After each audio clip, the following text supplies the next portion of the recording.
For this video, gagamitin natin, ika-crop natin guys, the Season 2 server transfer. Convert natin ito, permanent summon ticket. Wala na patumpik-tumpik pa. Ito na, let's go.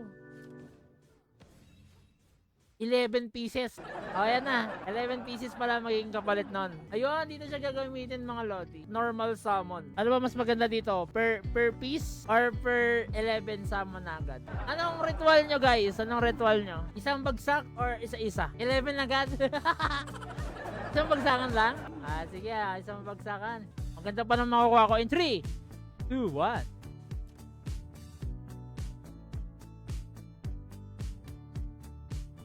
Ayan na, ang ganda oh. Dito na talaga ang swerte natin guys. Ito pala ang swerte natin eh. Andito pala sa sa normal summon.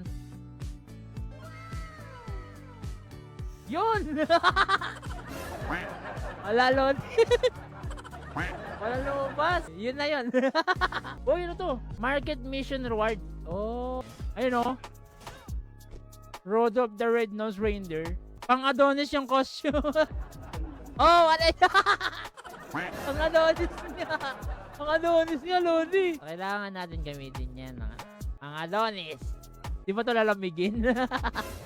Yan. By the way guys, ongoing na po yung ating Battle Pass Season 10. Gawin nyo na yan. Yung Battle Pass Season 10, it's worth 1,500 dias. Sa mga hindi pa po nakakapag-pre-register, mag-pre-register na kayo mga Lodi Geeks. Or may chance manalo ng mga reward dito ng Medea pre-registration. So, ang kailangan nyo lang dyan gawin mga Lodi, click nyo lang dyan yung link sa pin comment.